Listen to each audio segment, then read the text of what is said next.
Buenas tardes, amigos de Thunder que nos siguen en cada oportunidad que presentamos temas sobre educación. En esta oportunidad tenemos la visita de Daisy Vidarte. Ella es especialista en primaria, ha trabajado en los programas de acompañamiento por el Ministerio de Educación por mucho tiempo. Y hoy día con Daisy vamos a hablar un tema muy importante que tiene que ver con la educación científica en la escuela. El tema de hoy es la formación científica en el currículo nacional desde el enfoque de indagación. ¿Qué tal, Daisy? ¿Cómo te va? Buenas tardes, Juan. Buenas tardes, amigos, amigas. El día de hoy vamos a tratar el área de ciencia y tecnología. Espero que sea de utilidad, ¿no? Y bueno, estamos en un camino de seguir aprendiendo cada día y seguir fortaleciéndonos como profesionales. Ok, Daisy. Daisy, el tema de la alfabetización científica es un tema que recientemente se está tomando en cuenta en el Ministerio de Educación y en las escuelas.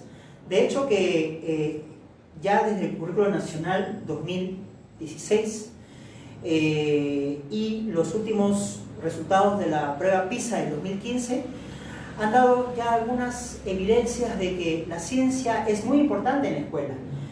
De hecho, ¿qué entendemos por alfabetización científica en la escuela? Bien, ¿no? Es el enfoque, pues, ¿no? Alfabetización científica y tecnológica, ¿no? ¿Qué implica alfabetización? Que nuestros estudiantes usen el conocimiento científico y tecnológico en su vida cotidiana, ¿no? Con prácticas reales, de acuerdo a su edad, a su nivel, se puede decir, ¿no? El porqué, por ejemplo, en inicial, ¿no? El porqué de las cosas, a cuestionarse, darle esa respuesta a nuestros estudiantes, ¿no? Sin quemar sus etapas, y así poco a poco, pues, decir, ¿no? ¿Por qué no proponer soluciones tecnológicas, ¿no? Que resuelvan, que satisfagan esas necesidades de la sociedad, del país, de la región que tienen, ¿no? Y ahí es donde, por ejemplo, dicen, no hay agua, no tengo agua. ¿Qué puedo hacer yo como estudiante, ¿no? Como ciudadano, para yo solucionar este problema? Y ahí es donde entra la que es ciencia y tecnología, ¿no?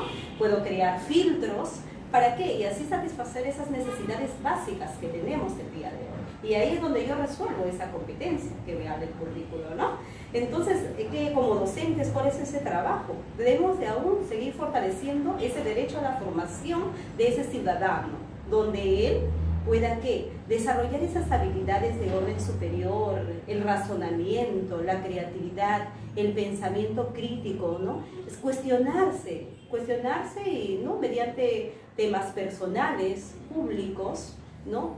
Asociados a lo que es el área de ciencia y tecnología, ¿no? Qué importante lo que acabas de decir, Daisy. En verdad, un aspecto es que la alfabetización científica y tecnológica no es solamente tener información científica, ¿no es así, Daisy? Tampoco es reproducir la información de las teorías, hechos o leyes en exámenes o exposiciones, que es prácticamente lo que nosotros nos han educado en el siglo XX, ¿no? Nosotros necesitamos de que la escuela enseñe a que los niños y los adolescentes usen la información. Por ejemplo, nos has dicho el agua. O sea, el agua, que es hoy un recurso escaso y que felizmente, entre comillas, todavía acá en la costa, nuestros 53 ríos pueden darnos algunos alcances con ese recurso, para decirlo así, pero en un momento el tema del agua se va a volver, con la desertificación, es un proceso también inminente, se va a volver escaso. Entonces la tecnología va a ser lo que nos va a salvar. Y aparte de eso, hay un tema que tiene que ver con esta alfabetización, que es el tema de la influencia creciente de la tecnología. Y eso creo que tú lo has dicho muy claro, ¿no? Que se necesita de que en la escuela se enseñe a que todo el tema de la tecnología pueda ser usado para solucionar cuestiones cotidianas. Daisy, con respecto al tema de lo que es la importancia de la alfabetización científica, ¿qué es lo que para ti es importante eso? ¿Por qué es importante la alfabetización científica? ¿Por qué? Porque nos va a ayudar, o sea, todo no está determinante, ¿no? Todo no está determinante en la vida. Tú puedes cambiar tu modo de alimentación, de la economía, podemos modificar esos temas, ¿no? Y podemos, para seguir mejorando como país, como cultura, como ciudadano. Muy bien. Y hay un punto que quiero añadir también a lo que dice Daisy, es que el tema de la ciencia es un producto y un proceso. Generalmente en la escuela tradicional, para decirlo así, se nos ha enseñado la ciencia como un producto, como algo acabado, como una verdad absoluta. Pero ahora lo que pide el currículo, que es el tema que vamos a entrar, el currículo pide ahora y demanda, aparte de habilidades cognitivas altas, demanda que también se enseñe y se forme a cómo se procesa la ciencia, que los niños tengan un pensamiento científico igual que los adolescentes. Y la ciencia luego cómo incide en la tecnología, porque la ciencia y la tecnología son como primas hermanas, ¿no? Tanto, por ejemplo, la tecnología va a generar ciencia o la ciencia va a generar tecnología. En esto de aquí, ¿cuál es la propuesta de la formación científica desde el currículo nacional? Es una pregunta que nos hacemos. Así es, el currículo pues tiene, para llegar a un perfil de aprendizaje, ¿no? Un perfil de egreso, pues nuestros estudiantes deben de desarrollar 11 aprendizajes, en lo cual para lograr o desarrollar esos 11 aprendizajes, pues el área de ciencia y tecnología tiene 3 competencias que podemos abordar, ¿no? Una de ellas, por ejemplo, es indaga mediante el método científico para construir conocimientos. Es allí donde el estudiante, nuestros jóvenes, deben de desarrollar todo ese proceso, ¿no? Todo ese proceso científico, en lo cual él tiene que construir un conocimiento en esta competencia, ¿no? Indagar, ¿no? Mediante experimentos, una experimentación científica. Desde el aula se debe haber una experimentación científica y seguir todos esos procesos didácticos. ¿Para qué? Para que el estudiante pueda construir ya un conocimiento, ¿no? Pueda cuestionarse, buscar soluciones, ¿no? Analizarla, pero ¿qué? Mediante un experimento. En esto, ¿no? Y luego venimos, por ejemplo, la otra competencia que es explica, ¿no? Explica, por ejemplo, explica ya el estudiante qué es lo que tiene que hacer. Tiene que buscar diferentes fuentes, no solamente fuentes primarias, secundarias ya, para poder él comprender sobre un tema, comprender y luego poder evaluar. Sí, en realidad esas dos competencias van de la mano, ¿no? Por ejemplo, si en indaga, antes con nosotros si lo relacionamos anteriormente, cómo nos enseñaban nuestros maestros, ¿no? Quizás con el memorismo, el copiado, que no está mal, bueno, que fue en su época, ¿no? Mediante el dictado, nosotros aprendíamos. Un ejemplo, por ejemplo, ¿no? La semilla, ¿no? ¿Cuáles son las partes de esa semilla? ¿No? Y entonces nosotros decíamos de memoria, cotiledón, el embrión. Pero ¿qué pasa? Ahora en día, en la competencia indaga, nosotros podemos hacer experimentos. Como docentes, debemos de llevar ya que una semilla, puede ser de payar, puede ser de un frejol, en lo cual ya remojado y el mismo estudiante debe de indagar cuáles son esas partes de la semilla, utilizando los instrumentos. Puede ser los instrumentos, ahora el MEF que ha dado diferentes materiales, ¿no? En lo cual puede utilizar allí una lupa y ahí el estudiante va a descubrir. Entonces ahí nuestra pregunta de nosotros, ¿no? ¿Cuál sería más interesante? ¿Copiar o un dictado que me digan estas son las partes de la semilla o simplemente utilizar, ¿no? Esos instrumentos, manipular la variable, ¿no? Experimentar, utilizar en realidad todos nuestros sentidos? Es allí donde el estudiante se engancha y quiere seguir aprendiendo, ¿no? Entonces, y de ahí viene otra competencia, lo que es diseña soluciones para construir prototipos, ¿no? Diseña soluciones, ¿no? Tecnológicos para resolver en realidad problemas de nuestro entorno. Ahí implica entonces que el estudiante, ¿no? Nosotros debemos de crear un objeto o una solución, ¿para qué? O una solución tecnológica, un objeto donde me brinde, me solucione una situación problemática, ¿no? Una situación problemática. En este caso, y retomamos de nuevo, ¿no? Con el agua, ¿no? ¿Qué puedo hacer? Ahí está tengo que diseñar algo, ¿no? Canales de riego, claro. Y así otros. Un sistema de aspersión, por ejemplo, ¿no? Ajá. O por ejemplo, ¿no? Crear si hay bastante contaminación, ¿qué es lo que puedo hacer, ¿no? Y el agua acá es muy caro en los colegios y quiero yo sembrar plantas, puedo hacer un sistema de goteo, ¿no? De riego, utilizando material reciclable, ¿no? Utilizando material reciclable, en lo cual puedo yo trabajar esta competencia, ¿no? Esta competencia, y de ahí pues surgen otras interrogantes, ¿no? Otras interrogantes, ¿no? Para seguir investigando así. Y es ahora el currículo, ¿no? Ha unificado pues estas tres competencias que se van a relacionar, tanto inicial, primaria y secundaria, en lo cual inicial pues se trabaja solamente lo que es indaga, ¿no? Indaga el método científico, ahí estar atendiendo esas curiosidades que tiene, responder esas curiosidades que tiene el niño, esas preguntas, el porqué de algo, ¿no? Y en lo que es en primaria y en secundaria ya estamos en lo que es la competencia explica y lo que es diseña soluciones tecnológicas, ¿no? Quizás para un poquito redondear la idea, nos están viendo también no solamente docentes, también posiblemente nos estén viendo padres de familia que quisieran también entender a qué se refiere con la indagación que tú has hablado, ¿no?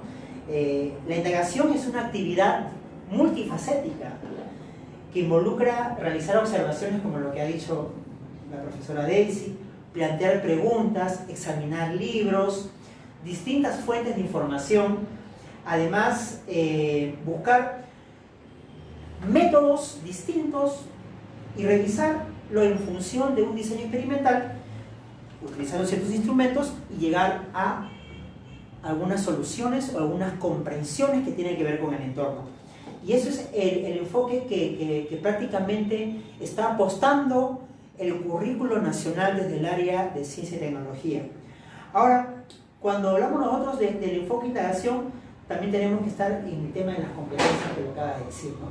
Las competencias que tienen, de hecho, sus propias propuestas didácticas y tienen también, por naturaleza, su propio camino para llegar a estas conclusiones.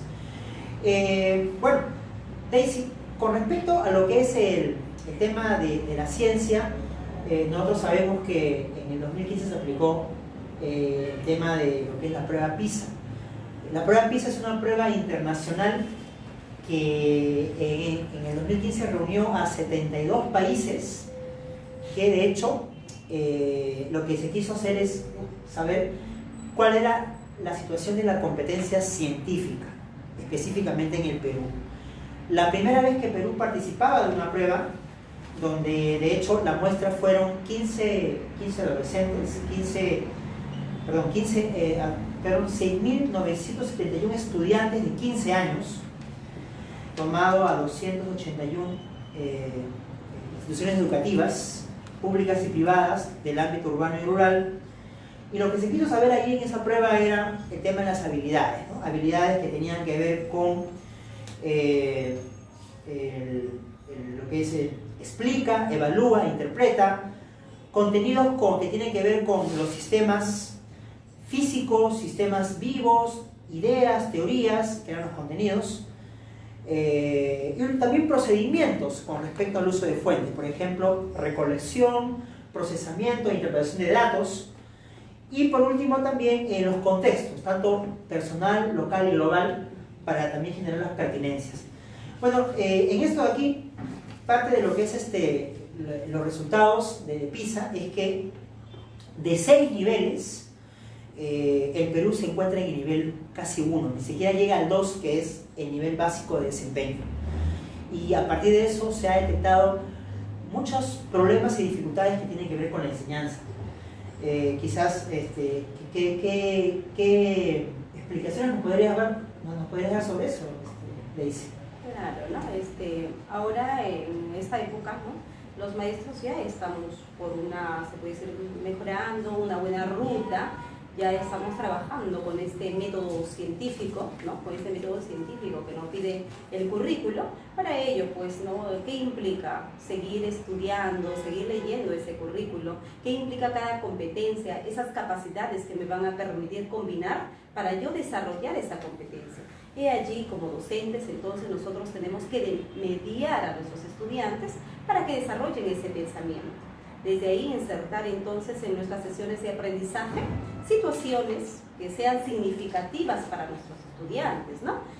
donde se quiere llegar en realidad, cuál sería una meta en que los estudiantes ganen progresivamente en la autonomía en el desarrollo de sus aprendizajes, ¿no? Con respecto a este método científico que el estudiante, donde implica que el estudiante deba de observar, manipular, experimentar, para luego poder dar una conclusión sobre algo, ¿no?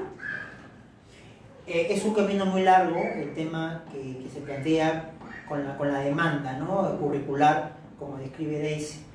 De hecho, que uno de los puntos que hay que ir como meta es el nivel 2 de estos 6 niveles de la prueba PISA. El nivel 2 corresponde a que los estudiantes aprovechan el conocimiento de contenidos cotidianos, conocimientos de procedimientos básicos para poder explicar una situación experimental. Ese es el nivel 2 que, según los datos, no se ha llegado. El nivel 1 solamente los estudiantes usan conocimientos de contenidos, procedimientos básicos para reconocer e identificar explicaciones de fenómenos científicos simples. Por eso es que Daisy plantea que el método científico, que es, por naturaleza es el pensamiento científico que hay que enseñar y que los docentes en primaria y el docente de secundaria debe enseñar a pensar científicamente. ¿No es así, Daisy? Tanto como era antes, era un tema más que te daban la receta. Por ejemplo, un experimento, ¿no? El profesor daba ya todo listo y los estudiantes entraban al laboratorio y tenían que decir, caramba, profesor, no me sale el experimento. Pero ellos mismos, por autonomía, que tú has dicho por autonomía, no lo hacían. Entonces, uno de los retos es que los estudiantes en equipos de trabajo colaborativo diseñen sus propios métodos y buscar una manera, porque en la ciencia hay muchos caminos para llegar a la validez, ¿no? Y la autonomía es un tema que también hay que ir trabajando porque es una actitud científica que el docente está en la obligación de motivar la ciencia. Con respecto a este tema de que son las propuestas metodológicas, ¿cuáles son aquellas propuestas que podría trabajarse en ciencia? Claro, ¿no? Hay varias propuestas, ¿no? Justo estábamos conversando, por ejemplo, no se deja de lado lo que son las rutas de aprendizaje. Hay varias estrategias en las cuales nosotros podemos adaptar de acuerdo a la necesidad de nuestros estudiantes, ¿no?, al contexto que tienen los niños, trabajar con los módulos del MED que ha dado, diferentes materiales ha dado en cada colegio, está en caso de las escuelas públicas, ¿no? Tenemos, por ejemplo, cómo vivenciar ese ciclo del agua, el esqueleto, el dorso, trabajar diferentes juegos, ¿no?, del peso, el volumen, en realidad, y diferentes materiales que está con un video, sus instrucciones, para nosotros poder adaptar de acuerdo a nuestra necesidad y aprendizaje. Y es allí también ¿no?, incentivar a que nuestros estudiantes desarrollen lo que son las habilidades de orden superior, ¿no?, el pensamiento crítico. ¿Cómo voy a desarrollar ese pensamiento crítico? Leyendo diferentes informaciones, ¿no?, desde ahí yo puedo sacar ya una conclusión. Y pues ver en qué competencia yo puedo trabajar, qué puedo abordar, ¿no? Si bien es cierto, las 3 competencias van de la mano y ahí lanzarse mi pregunta, no una pregunta investigable, pero ¿por cuál más se apunta, no? Si por ejemplo yo observo acá esta plantita, ¿no?, justo esa planta, el color, ¿no?, ¿qué es lo que pasa? ¿Por qué este color, ¿no?, tiene color rojo esta planta, ¿no? ¿Qué ha pasado? Entonces, ¿a qué competencia yo lo voy a trabajar? ¿Qué metodología yo voy a utilizar? Y ahí me voy a valer de diferentes competencias, como comunicación, matemática, para poder trabajar. El método también, justo el método problemático, donde podemos, claro, esa contradicción que hay, ¿no? A partir de esas contradicciones, el niño va a aprender a construir sus conocimientos, va a poder aportar y llegar a una conclusión. Mira, justo tú has tocado algo importante, ¿no?, del método problemático. A mí me interesa mucho el aprendizaje del niño. Ustedes saben que el niño despierta su curiosidad a los 4 años y te dicen ¿por qué? ¿Por qué? ¿Por qué? Y este es todo un periodo que dura hasta los 6, 7 años. Y de repente viene todo un sistema muy acabado y termina por matar el por qué. la ciencia es un punto para mantener vivo ese porqué, no solamente al niño, también al joven, al adolescente y al adulto. Y el pensamiento crítico, que es el fin de todo esto. Yo pregunto, por ejemplo, porque hay una metodología que se puede trabajar, Daisy, y que es un cuento. El área de comunicación, que tú hablabas hace un momento con una competencia de que se movilizan competencias, la competencia comunicativa con una competencia científica, y el área de comunicación puede narrar un cuento y en ese cuento puede estar, por ejemplo, una contradicción científica. Un cuento donde alguien toma una pócima, se vuelve chiquito, luego comienza a investigar ese submundo, ese micromundo, y en ese momento ve algo que está más allá de lo que la lógica, que el agua comienza a subir o ir con dirección hacia la parte de arriba. En la lógica, ¿qué dice? Que el agua y los objetos caen, la gravedad. Pero ¿cómo explicar eso? Es una contradicción. Una contradicción que puede iniciar una situación problemática, una situación de indagación. Es un ejemplo. Otro, por ejemplo, podría ser desde el método problemático, que justo has tocado y es un método que a mí me encanta muchísimo. Es, por ejemplo, realizar, por ejemplo, el tema de la comparación de dos fenómenos, ¿no? Y que un fenómeno, esa comparación de esos fenómenos, uno de ellos es medio raro, medio contradictorio, y a partir de eso nace una situación problemática. Y tanto más que, de hecho, yo sí les recomiendo que busquen mucho sobre el método problemático, amigos que nos están viendo. Tenemos acá unos materiales que también ustedes pueden inscribir al correo, está todo el tema de algunas lecturas que tienen que ver con la alfabetización científica y el tema de indagación. Y para ello yo quisiera solamente un poquito ir terminando con el club científico. No sé si has escuchado eso, Daisy. Un club científico en secundaria, por ejemplo, podría ser una buena propuesta para poder llevar a un grupo de jóvenes a una discusión en la CONCITEC, por ejemplo. Una discusión de lo que ellos han descubierto o están, a la luz de los hallazgos, están discutiendo sobre un tema y proponen una solución tecnológica. Un club científico, un club de debate científico, un club de ciencia, sería una buena propuesta para colegios, tanto públicos como privados, y solamente se necesitaría mucha voluntad para poder cambiar. Yo quisiera terminar con algunas conclusiones, estimada Daisy, de verdad agradezco. Daisy tiene hoy día una consultora. Yo quisiera que nos hables un poco de la consultora que tienes. Claro, tenemos con una amiga, con Nancy Guarablino, hemos formado una consultoría DOCRAIN, docentes creativos e innovadores, en lo cual, ¿qué hacemos? Pues, ¿no? Vivenciamos sesiones de todas las competencias en realidad, de todas las competencias, de lo que es de nivel inicial, primaria, ¿no?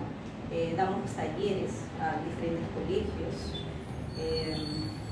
Estamos por ese camino de las capacitaciones, ¿no? Vivenciar las sesiones de aprendizaje. Tienes un diplomado ahorita, ¿no? Claro, estamos llevando ahora en lo que es en COBAS, un diplomado en todas las áreas. ¿Qué implica, no?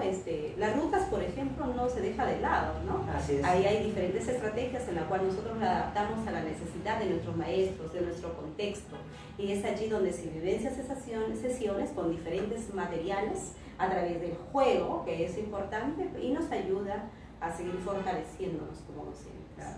En verdad el diplomado está muy interesante, que están haciendo DOCRAIN, que es la consultora, aprovechando toda la experiencia del acompañamiento que tienen tanto Daisy como su colega Nancy, que también es una buena profesora, y para ello, si gusta también preguntar por ello, aproveche, ¿no? Ahora, vamos a ir a las conclusiones. Conclusión en toda esta conversación sobre el aprendizaje científico. Así es. Debemos desarrollar en realidad las competencias, todas las competencias las vamos a integrar, ¿no? Todas las competencias, pero ahí buscar en esa área de ciencia y tecnología, despertar esa curiosidad de nuestros estudiantes, que ellos desarrollen ese pensamiento crítico en situaciones cotidianas, ¿no? Para resolver un problema recordemos que todo no está acabado, ¿no? Es. Desde el punto de vista biológico, ¿no? Económico. La ciencia es de construcción Estamos constante. en un proceso de construcción, igual que el currículum está en un proceso de construcción, implica, si somos docentes, seguir leyendo, investigando, estudiando para seguir fortaleciéndonos como docentes y mejorar lo que es nuestra ciudadanía, ¿no? Exacto. Nuestra cultura que tenemos. Y una segunda conclusión para ir cerrando, porque hay unas preguntas seguro que nos están haciendo en las redes, es que el profesor enseñe el pensamiento científico. Creo que eso estamos de acuerdo, ¿no, Daisy? Enseñe el pensamiento científico, que los docentes y las docentes apuesten por el error, porque la ciencia nació así, desde el error. El error constante. Ya saben ustedes que nosotros no podemos sancionar el error. En el tema de la evaluación formativa, la retroalimentación, considera que el error es una oportunidad para construir conocimiento. Y la ciencia está para eso. Y de hecho que debemos apostar de manera innovadora, crear propuestas pedagógicas cotidianas donde el niño y el adolescente empiece a ver que la ciencia no es un tema abstracto ni teórico, es un tema que parte de lo cotidiano y de lo cercano. Claro, ¿no? Desarrollando lo que es el enfoque, ¿no? El enfoque. Y también los enfoques transversales que tenemos que observar. ¿Y por qué no, no? Que se institucionalice, ¿no? Hay una buena práctica de nuestros docentes, ¿no? ¿Qué pasa? Hay que sistematizarlo y trabajar proyectos también. Ahí es donde voy a ver no solamente la competencia de ciencia y tecnología, sino todas las competencias. Exacto. ¿Y por qué no una docente? Puede ser a nivel de la institución educativa, trabajar, ¿no? Con nuestro director, con todos nuestros maestros, a través de proyectos. Justo me comentaba una maestra, ¿no? Con niños de inicial, ella hizo un proyecto sobre los cactus, ¿no? Qué importante, dice, ¿no? Ella tenía en mente, ¿no? Como muchos nosotros, ya vamos, no, yo quiero trabajar lo que es una otra planta, ¿no? Un plátano, por ejemplo. Pero ¿qué pasa? Los niños no, les llamó la atención lo que es el cactus. Y ella hizo un proyecto de aprendizaje. Claro. ¿Y quién intervinieron ahí? Sus directivos, todos los maestros, sus niños, los padres de familia, y ahí es donde interviene, ¿no? Un experto quizás para que nos comente, donde pueden hacer diferentes platos, ¿no? Por ejemplo, de la tuna, ensalada, y así los estudiantes desde inicial puedan construir ese aprendizaje, ¿no? Bien. Bueno, tenemos entonces una pregunta. De hecho que Daisy quisiera hablar muchas experiencias porque ella vive la educación, como yo también somos educadores. ¿Alguna pregunta? Sí, Caitlin García nos menciona, ¿se podría trabajar con el Flipped Classroom? Es decir, en línea. Exacto. Bueno, el Flipped Classroom, o lo que es también es la clase invertida, o al revés, como le dicen, es una metodología que lo que busca es que todo el tema de los contenidos, que tiene que ver con un proyecto de investigación, y este Flipped Classroom se trabaja en los niveles secundarios, ¿no?